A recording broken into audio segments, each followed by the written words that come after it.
ओम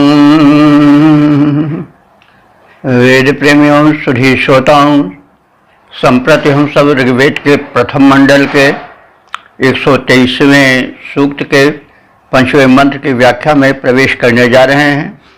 यह मंत्र त्रिष्टुप नामक छंद में निबद्ध है। मंत्र दृष्टा से हैं कक्षीवान और देवता हैं उषा। संबंधित मंत्र का विषय है प्रकाशिका उषाएं शत्रुओं पर विजय दिलाएं। अब संबंधित मंत्र का सर्वप्रथम पाठ हो जाए। ओम भगस्य ससा वरुणस्य जामिरुषः सूनृते प्रथमा जरस्व पश्चात्सदध्या यो अघस्य धाता जयेम तं दक्षिणया रथेन। शब्दार्थ आज से परिचय प्राप्त करें। सुनृते उषः, सुनृते माने मधुर भाषिणी,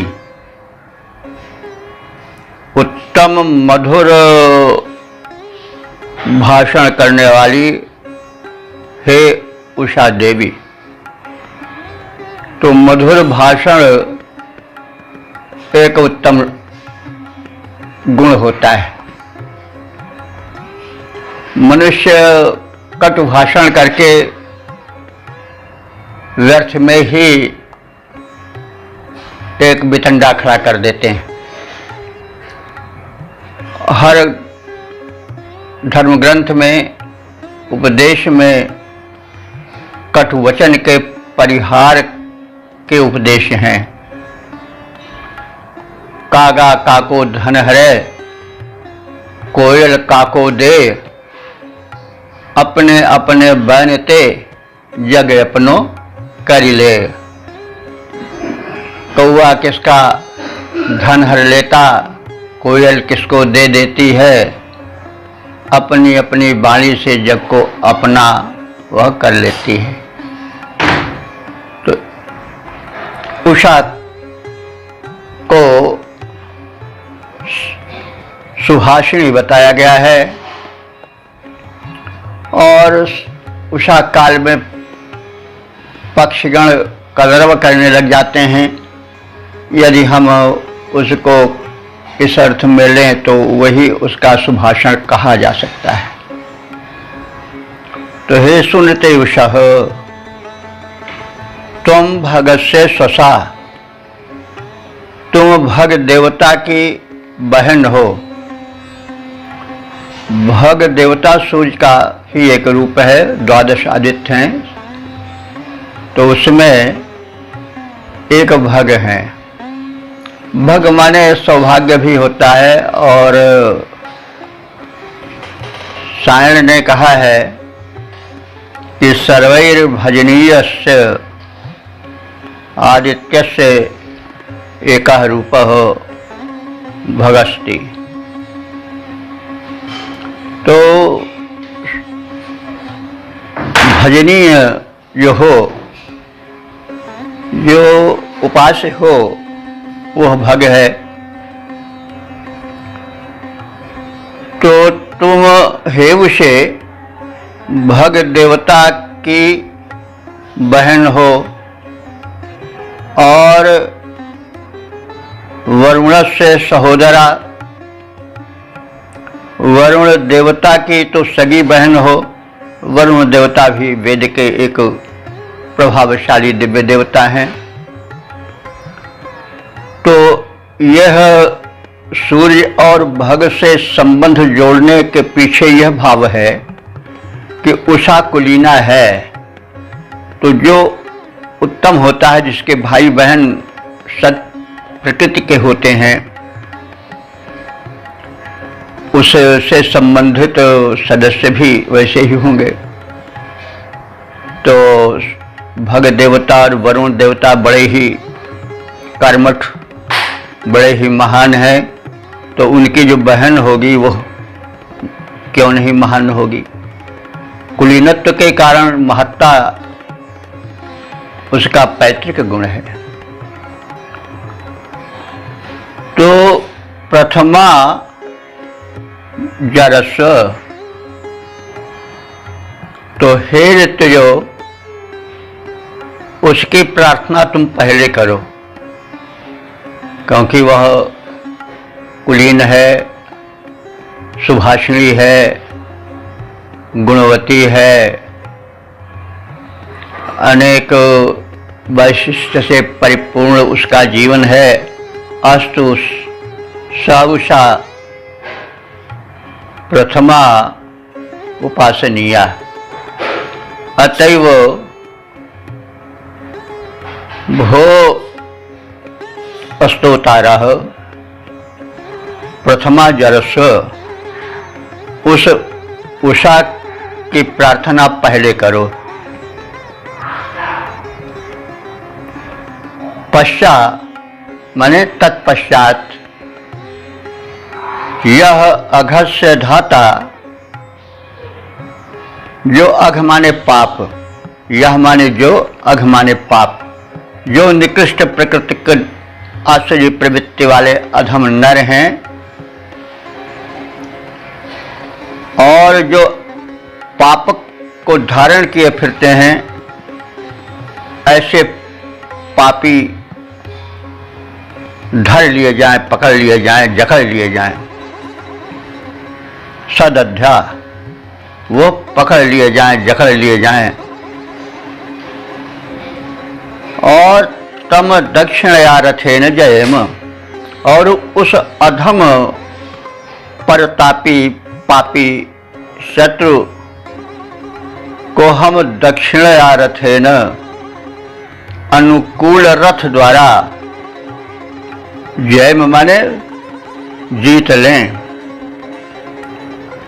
तो रथ जो है वो विजय का सक्षम साधन था। तो रथ को हम अगर लाक्षणिक भाषा में कहें तो शरीर, आत्मानम रथम विद्धि शरीरम रथमेव वचा, तो शरीर रथ है ही। तो जब हमारा शरीर स्वस्थ रहेगा, हमारा रथ ही से तो गति आती है, तो शरीर ही तो रथ है। तो जब हमारा यह शरीर रूपी रथ समर्थ रहेगा तभी तो हम विजय पाएंगे, नहीं तो शरीर अस्वस्थ है तो हम चल ही फिर उठ बैठ ही नहीं पाएंगे। तो फिर विजय पाना और प्रबल शत्रुओं को हराना तो बहुत दूर की बात रही। तो प्रबल शत्रु को हम हराएं, उनको धर दबोचें, तो हमारा ऐसा समर्थ रथ हो, यानी हम इस प्रकार के स्वस्थ शरीर को प्राप्त करें जिससे हम शत्रुओं को, यानी शत्रु तो जैसा हम कहते आए हैं कि शत्रुओं की कमी नहीं है, बाहर भी हैं भीतर भी हैं, रोग शोक दोष सब शत्रु ही हैं। तो सबका सामना स्वस्थ शरीर से ही किया जा सकता है। जो अस्वस्थ है वो तो दूसरे के लिए भार है, वह तो परस्थ है, वो क्या करेगा। तो संकेत है कि हमारा शरीर स्वस्थ हो, और स्वस्थ शरीर का संबंध उषा से भी है, क्योंकि उषा काल ब्रह्म मुहूर्त का काल होता है और इसमें प्राणवायु बड़ा सशक्त रहता है, उसमें जीवनी शक्ति होती है, प्रबल इम्यूनिटी पावर होती है।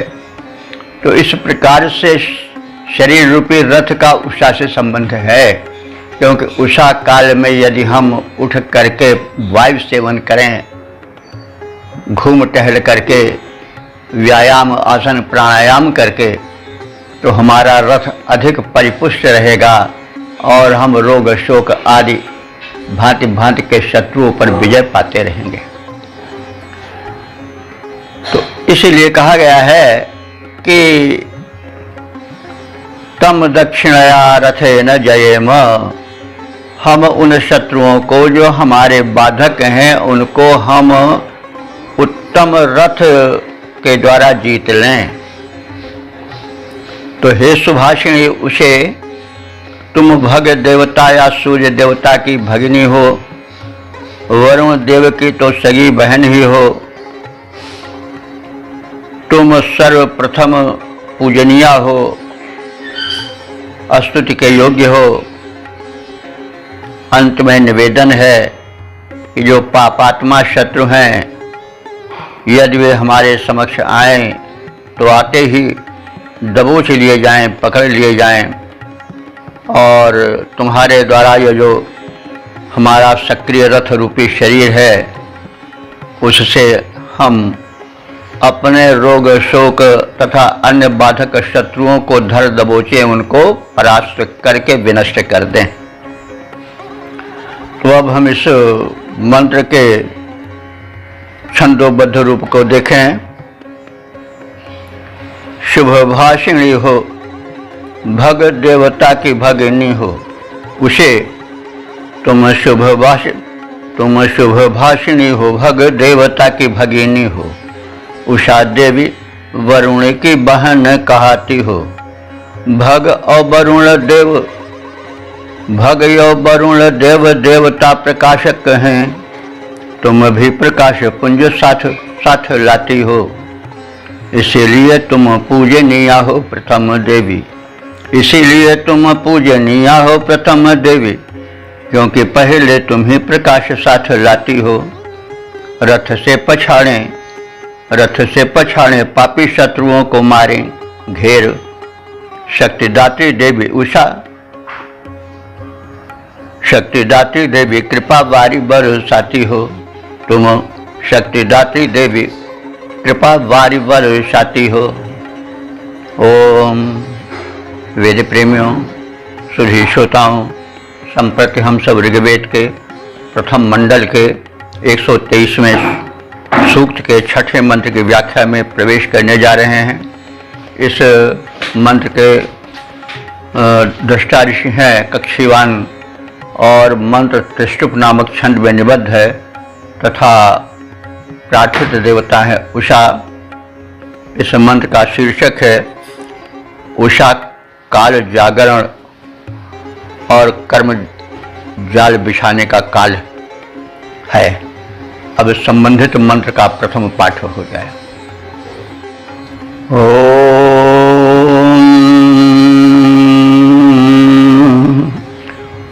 उदीरतां सुनृता उत पुरन्धीरुदग्नयः शुशुचानासो अस्थुः अस्पार्हा वसूनि तमसापगूढः विषकृण्वन्तु शशो विभातिः। शब्दार्थ आदि से परिचय पाएं। भोरित्याह, हे याज्ञिको, यज्ञ संपन्न करने वाले पुरोहितों। सुनृता उदीरताम, उषा का आगमन हो चुका है। अस्तु सुनृता उदीरताम, सुंदर वाणी में सस्वर स्तोत्रों का उच्चारण करो। ते पुरंधी, तुम्हारी प्रखर बुद्धियां कर्म निरत हो जाएं। अग्नयः शुशुचानासः, अग्नियां पवित्र रूप से प्रज्वलित हो जाएं। यज्ञार्थ हव्य डालने हेतु। उत अस्थुः, और वे निरंतर प्रज्वलित होती रहें, केवल एक उषा में नहीं। जितनी उषाएं आएं, प्रातःकालीन यज्ञ हों, अग्नि प्रज्वलित हों, हव्य द्रव्य उसमें डाले जाएं। यह प्रक्रिया कभी बंद न हो, अनवरत संचलित होती रहे। विभाति है उषसः, प्रकाश पूरित उषाएं तमसा अपगूढ़ा, जो वस्तुएं, जो रत्न अंधकार से आवृत विलुप्त पड़े हैं। अस्पारहाम वसूनि, ऐसे अस्परहाम माने अस्पृहणीय, इच्छित मन चाहे, वसूनि माने धनों को, आविष्कृवंती, उषाएं आती हैं और प्रकट करती रहती हैं और प्रकट करती रहें। तो इस प्रकार से हे ऋतुजो, उषा काल में तुम सब सस्वर स्तोत्रों का उच्चारण करो, तुम्हारी प्रखर बुद्धियां कर्म निरत हों, प्रज्वलित अग्नियां प्रज्वलित होती रहें, कभी उनमें अवरोध या व्यतिक्रम न उपस्थित हो। प्रकाश पूरिता उषाएं आएं, अंधकार को भगाएं और अंधकार में विलुप्त धन वैभव को प्रकट करती रहें, ऐसी हमारी इच्छा है। तो अब हम इसके पद रूपांतरण पर भी दृष्टि डाल लें। हे ऋतुजो, उषा काल में होता जाए सस्वर स्तुति गान, उषा काल में होता जाए सस्वर स्तुति गान, कर्म निरत हों प्रखर बुद्धियां करें सत्य संधान। उषा काल में होता जाए सस्वर स्तुति गान, कर्म निरत हों प्रखर बुद्धियां करें सत्य संधान। पावक हों यजनीय, प्रज्वलन शाश्वत बना रहे, पावक हो यजनीय, पावक हो यजनीय, प्रज्वलन शाश्वत बना रहे। आज धर्म का वर बिताने यह शाश्वत तना रहे, आज धर्म का वर बिताने यह शाश्वत तना रहे। कर्महीन, कर्महीन हो नर जो अब तक सुप्त पड़े थे, कर्महीन जो नर अब तक यों सुप्त पड़े थे। अंधकार में जो वांछित धन लुप्त पड़े थे, अंधकार में जो वांछित धन लुप्त पड़े थे। दिव्य उषाएं निज चेतन प्रकाश फैलाएं, आएं दिव्य उषाएं निज चेतन प्रकाश फैलाएं। कर्म निरत नरवांछित वैभव को पाते जाएं, कर्म निरत नरवांछित वैभव को पाते जाएं। उषा काल में होता जाए सस्वर स्तुति गान, कर्म निरत हो प्रखर बुद्धियां करें सत्य संधान। पावक हो यजनीय, प्रज्वलन शाश्वत बना रहे। आज धर्म की वर वितान यह, आज धर्म का वर वितान यह शाश्वत तना रहे। कर्महीन हो नर, कर्महीन हो नर जो अब तक सुप्त पड़े थे, कर्महीन हो नर जो अब तक सुप्त पड़े थे। अंधकार में जो वांछित धन लुप्त पड़े थे। दिव्य उषाएं आएं, दिव्य उषाएं आएं, निज चेतन प्रकाश फैलाएं। कर्म निरत नर वांछित वैभव को पाते जाएं।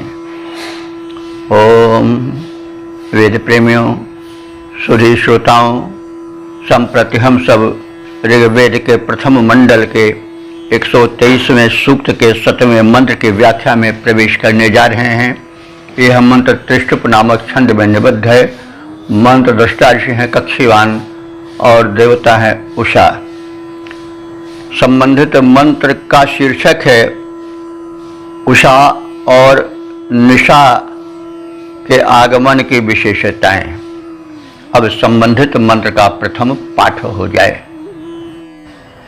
ओम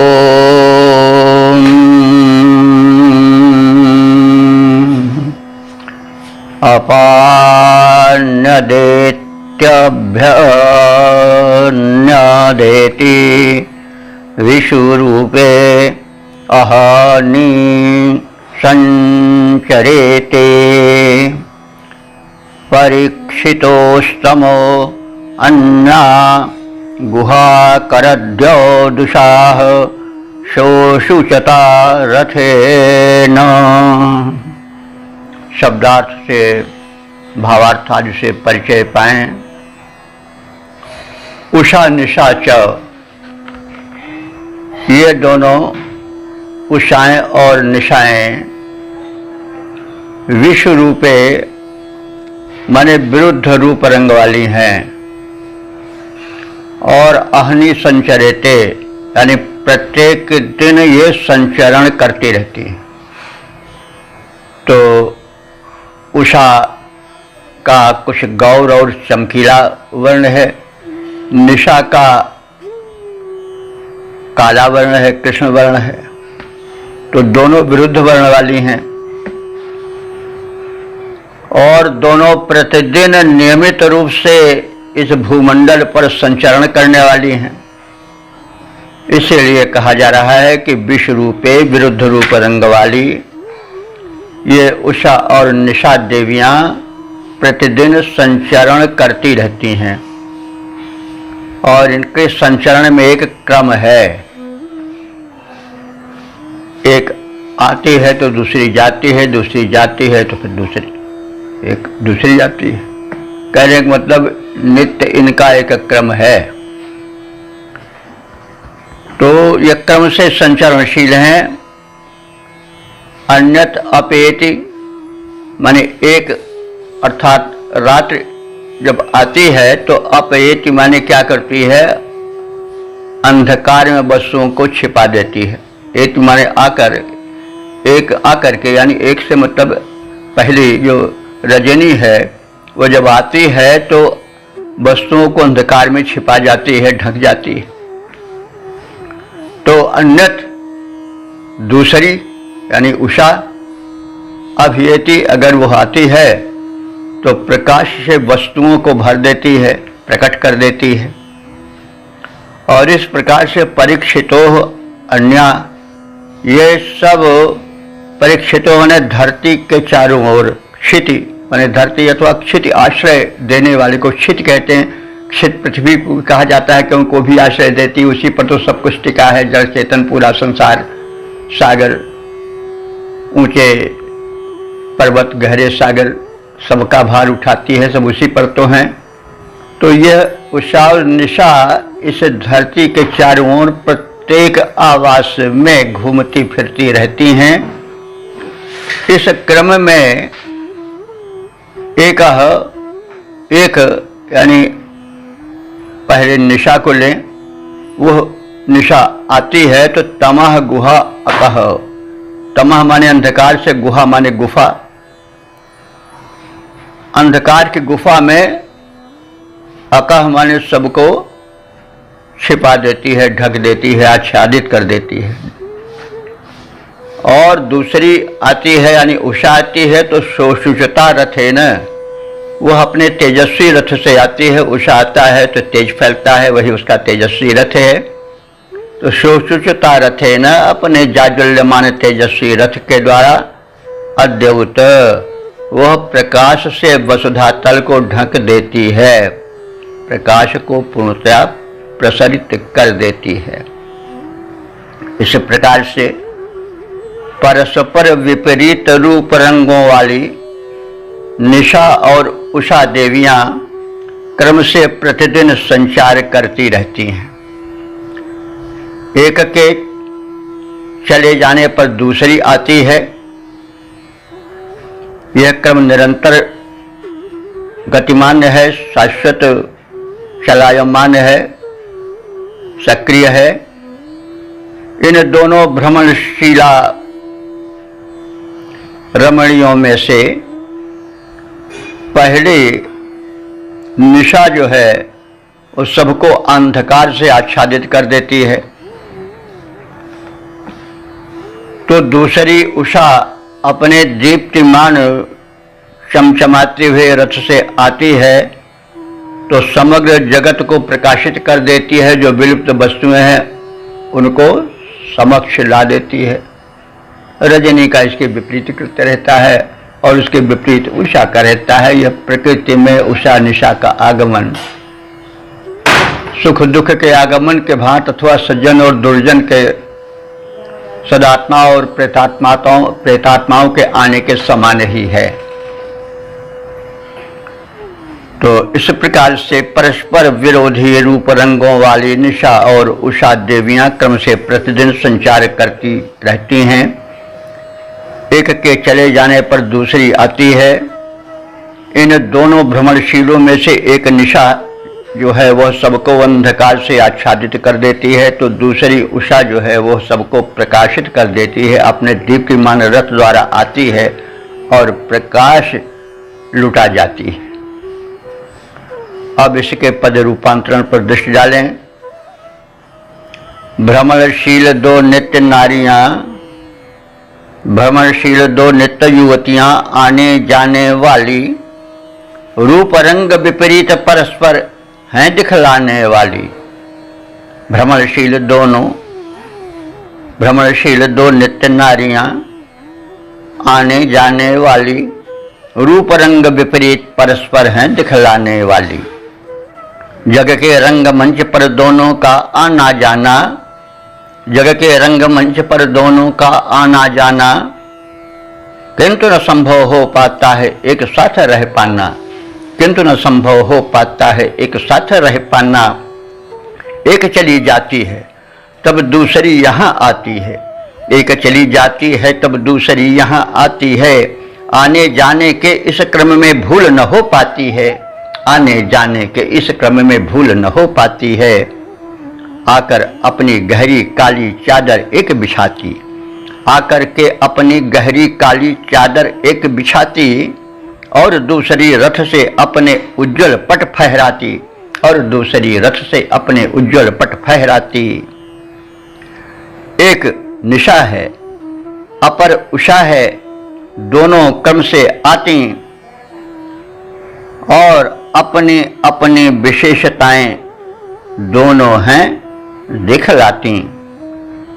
तो भ्रमणशील दो नित्य नारियां, आने जाने वाली, रूप रंग विपरीत परस्पर हैं दिखलाने वाली। जग के रंग मंच पर दोनों का आना जाना, किंतु न संभव हो पाता है एक साथ रह पाना। एक चली जाती है तब दूसरी यहाँ आती है, आने जाने के इस क्रम में भूल न हो पाती है। आकर अपनी गहरी काली चादर एक बिछाती, और दूसरी रथ से अपने उज्जवल पट फहराती। एक निशा है, अपर उषा है, दोनों क्रम से आती, अपनी अपनी विशेषताएं दोनों हैं दिखलाती। ओम वेद प्रेमियों, सुधीर श्रोताओं, संप्रति हम सब ऋग्वेद के प्रथम मंडल के 123वें सूक्त के 8वें मंत्र की व्याख्या में प्रवेश करने जा रहे हैं।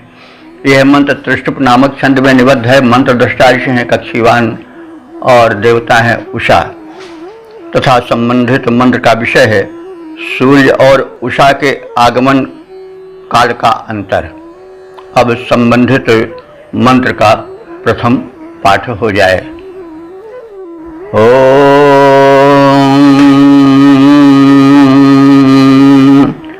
सदृशीरद्य सदृशीरिदु शो दीर्घं सचन्ते वरुणस्य धाम अनवद्यांस्त्रिंशतं योजनान्येकैकाक्रतुं परियन्ति सद्यः।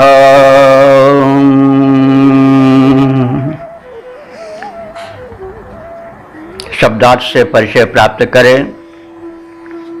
मानवा हो, हे मनुष्य हो, अद्य सदृशी, अद्य माने आज, सदृशी माने समान है, यानी एक ही रूप में है। ये कौन? उषा। ये उषाएं जो अनंत काल से आ रही हैं इस भूमंडल पर, वो आज भी एक समान है। जैसे पहले थी वैसे आज भी हैं। इनके रूप रंग में कोई अंतर नहीं आया है, शाश्वत हैं। और श्वः सदृशी, श्वः ऊ शब्द है, ऊ माने निश्चय ही, और ऊ निश्चय ही।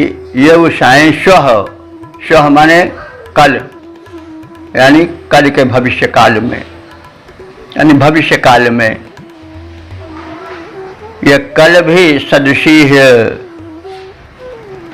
उसी प्रकार से उसी समान यह रहेंगी। जैसे भूतकाल में थी वैसे वर्तमान काल में हैं, और वैसे आगे भविष्य काल में भी रहेंगी। इनके रूप रंग में आगमन के काल में कोई अंतर नहीं पड़ेगा।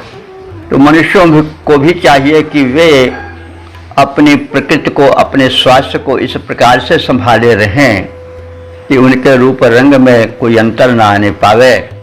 यह एक गूढ़ संदेश है, क्योंकि देवता अनुकरणीय हैं, बड़ों का ही लोग अनुकरण करते हैं। हम उषा का अनुकरण करें। उषा नियमित एक समय पर आती है, एक समय पर चली जाती है। उसकी दिनचर्या बिल्कुल बंधी तुली है और नपी जुखी है, और साथ ही साथ उसका रूप रंग एक ही प्रकार का है। कोई परिवर्तन नहीं आया, कोई क्षीणता नहीं आई। तो हे मनुष्यों, यह उषा जैसे आज है वैसे कल भी रहेगी। इसके रूप में कोई परिवर्तन नहीं होगा। यह वरुणस्य दीर्घम धाम, यह वरुण के बड़े विस्तृत दीर्घ धाम में, माने निवास स्थान में, यानी समुद्र में। तो वरुण का निवास स्थान समुद्र है, हम सब जानते हैं। और समुद्र जो है बड़ा विस्तृत है, बड़ा व्यापक है। कहा जाता है कि जो धरती है उसके 3 भाग में समुद्र है। एक भाग में जो है वह स्थल है, पृथ्वी है, जिसको हम भूमि कहते हैं, या यूँ कहें कि भूमि का 3 भाग सागर में छिपा है, एक भाग प्रकट है। तो इसलिए उषाएं समुद्र पर बड़ी देर तक रहती हैं। स्वाभाविक है, जो स्थल जितना विस्तृत होगा वहाँ रहने का या जाने का समय उतना ही दीर्घ होगा। इसी भाव को व्यक्त कर रहा है कि ये उषाएं जो हैं वो वरुण से दीर्घम धाम, वरुण के व्यापक यानी समुद्र के व्यापक स्थल पर, व्यापक विस्तार में, प्रसार में ये अपेक्षाकृत दीर्घ काल तक रहती हैं। और अनवद्याः सचन्ते, अनवद्याः माने निर्दोष। ये उषाएं दोष रहित हैं और इस दोष रहित रूप में सदैव निवास करती आई हैं। इसलिए सबको दोष रहित जीवन बिताना चाहिए। एक उषा में, एक उषा में 30 योजनानि, 30 कहते हैं 30 योजन, एक दूरी का नाप जोखे है। तो ये 30 योजन दूर रहती हैं। किससे? सद्यः क्रतुम, जो तत्काल ही शुभ कर्म का फल देने वाले हैं, ऐसे सूर्य से। और यह पर्यंत ऐसे सूर्य से आगे रहती हैं। कितनी आगे रहती हैं? 63 योजनानि, 30 योजन आगे रहती हैं। यानी सूर्य से 30 योजन आगे उषाएं सदैव रहती हैं। तो 30 योजन एक दूरी के नाप जोख है। जैसे आज किलोमीटर प्रचलित है, वैसे पहले योजन प्रचलित था। योजन, एक योजन में 4 कोस होता है और एक कोस में 2 मील होती है। तो इसी प्रकार से हम इस दूरी को जान लें कि ये इनमें और सूर्य के बीच में 30 योजन का अंतर रहता है। 30 योजन माने हुआ कि 120 कोस और 240 मील। मतलब क्या इससे हुआ कि सूर्य के पहले उषा आती है और सूर्य के बाद, यानी उषा के बाद सूर्योदय होता है। तो इस काल में जो चलने, मार्ग तय करने का अंतर है, वह दोनों में जो अंतर रहता है वो 240 मील का रहता है, 30 योजन का रहता है। अब ये कैसे? ये तो पृथ्वी की परिभ्रमण गति पर आधारित है। पृथ्वी घूमती रहती है और जो जो भाग सूर्य के सामने आता है वो प्रकाशित होता रहता है, और सूर्य के आने के पहले उषा आ जाती है। तो इसलिए उस उषा के आने और सूर्य के आने में एक अंतर हो जाता है, और वो अंतर है, ऋषि बता रहा है कि 30 योजन का। तो यह जो अंतर है वो सूर्य और पृथ्वी के परिभ्रमण गति के कारण है। आप सब जानते हैं कि इस भूमंडल पर एक साथ ही सूर्य नहीं उदित होता है। कहीं पर सूर्य रहता है तो दिन रहता है, कहीं पर रात रहती है। कहा जाता है कि जब भारत में दिन रहता है तो अमेरिका में रात रहती है, अमेरिका में रात रहती है तो भारत में दिन रहता है। ऐसे वो क्रम है जो वो चलता रहता है। तो कभी कहीं सवेरा है तो कहीं पर रात है, कहीं पर दोपहर है तो कहीं पर आधी रात है। तो यह सब भूमंडल पर होता रहता है सूर्य की गति के कारण, पृथ्वी की गति के कारण। पृथ्वी ज्यों ज्यों चलती है त्यों त्यों सूर्य के सामने आती है, और दिन रात क्या, पृथ्वी जब सूर्य के सामने हो जाती है तो ही दिन हो जाता है, पृथ्वी सूर्य से दूर हो जाती है तो ही रात हो जाती है। तो यही दिन रात है, और सूर्य तो एक ही रूप में चमकता रहता है सब। तो अब इसको ऋषि कह रहा है कि उषा नित्य आती है, एक समय से आती है, और सूर्य से पहले आती है, और सूर्य और उषा के आगमन में 30 योजन का अंतर रहता है। यानी उषा पहले आती है, उसके बाद सूर्य आती है, तो उस दूरी, उस समय में जो दूरी रहती है वो 240 मील की रहती है, 30 योजन की रहती है। तो इस प्रकार से आज ही के समान कल भी ये उषाएं ज्यों की त्यों आती रहेंगी, इनका क्रम रुकेगा नहीं। ये पवित्र उषाएं वरुण के विस्तृत धाम समुद्र में देर तक टिकी रहती हैं। यह उषा कर्म में संसार को संलग्न करने वाले सूर्य से 30 योजन की दूरी बनाए रहती है। यानी सूर्य जहाँ रहता है वहाँ से 30 योजन जो है आगे उषा रहती है। तो अब इसके हम पद्य रूपांतरण को देख लें। जैसे उषा आज आई है वैसे कल भी आएगी, जैसे उषा आज आई है वैसे कल भी आएगी, अपने अजर अमर सुंदर शाश्वत क्रम को समझाएगी। वरुण धाम सागर विस्तृत में टिकी देर तक रहती है, रवि से दूर 30 योजन पर चला निरंतर करती है। तो इस प्रकार से इसमें एक मानवीकरण भी है, काव्य भी है, और थोड़ी वैज्ञानिक सूझबूझ भी है। इस प्रकार से हम इस मंत्र से परिचित हुए। अब हम आगे के मंत्र में प्रवेश करेंगे। ओम वेद प्रेमियों, सुधी श्रोताओं, संप्रति हम सब ऋग्वेद के प्रथम मंडल के 123वें सूक्त के 9वें मंत्र की व्याख्या में प्रवेश करने जा रहे हैं। यह मंत्र जो है वो त्रिष्टुप नाम के छंद में निबद्ध है। मंत्र दृष्टा ऋषि हैं कक्षीवान और देवता हैं उषा। इस मंत्र का शीर्षक है समय पालन में तत्पर उषा। अब संबंधित मंत्र का प्रथम पाठ हो जाए। ओम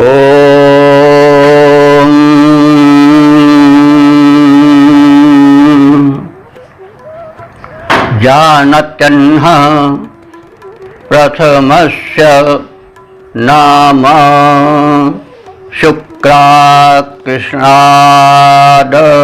जनिष्ठ क्षितिजी ऋतस्य योषा न मीनाते धामा हर हर निष्कृतमाचरन्ति।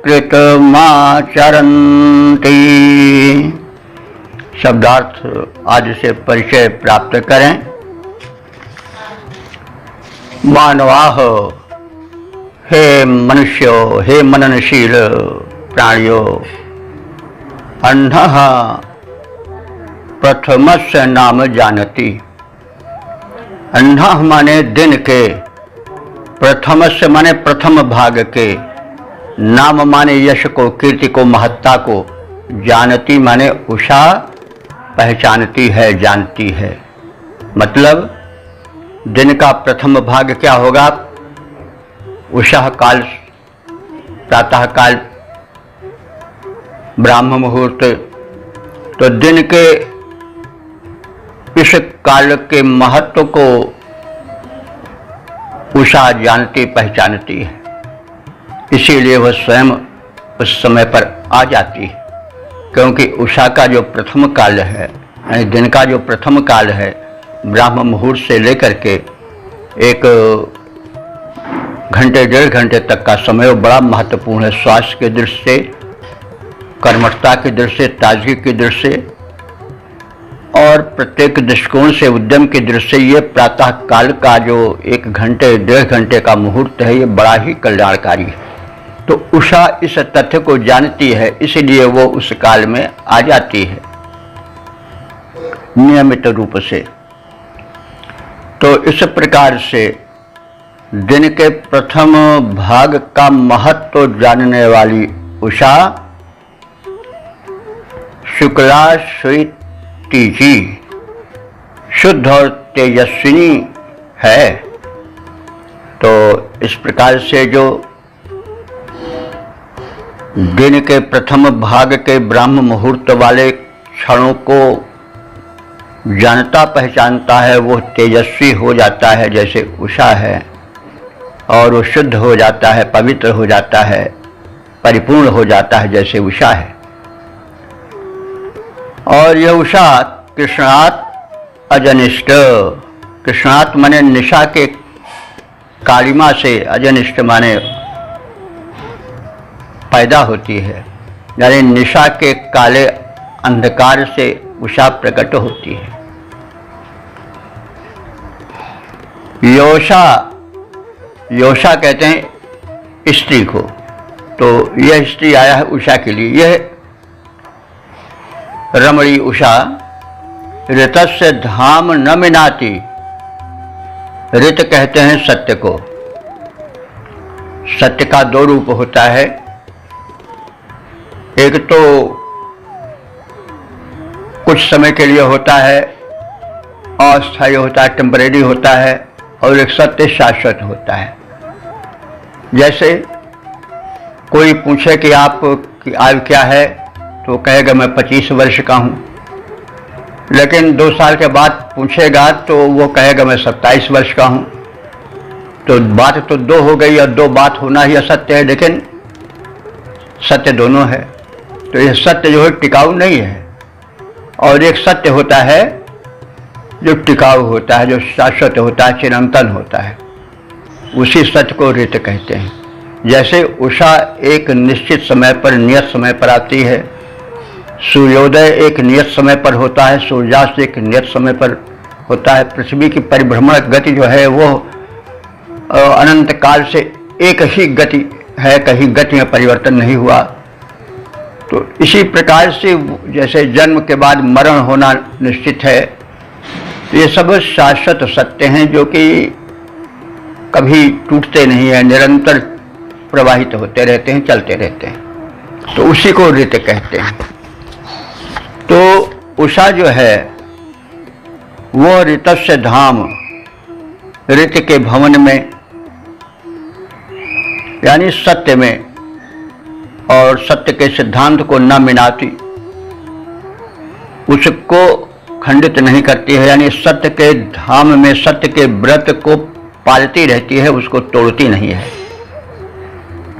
अहा अहा निष्कृतम आचरंती। अहा माने दिन होता है। अहा माने प्रत्येक दिन में, प्रतिदिन वह निष्कृतम आचरंती अपने निश्चित समय पर आती और नियत समय पर चली जाती है, नियत समय तक टिकी रहती है।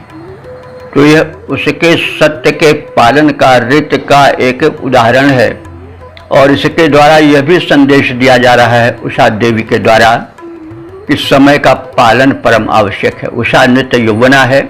अगर तुम भी चाहते हो कि हमारा यौवन स्थिर रहे और हम स्थिर रहें, शतायु हो, तो निश्चित रूप से तुम भी उषा का अनुकरण करो और उषा काल में ब्रह्म मुहूर्त में उठ जाओ और संलग्न हो जाओ, सक्रिय हो जाओ, क्रियारत हो जाओ।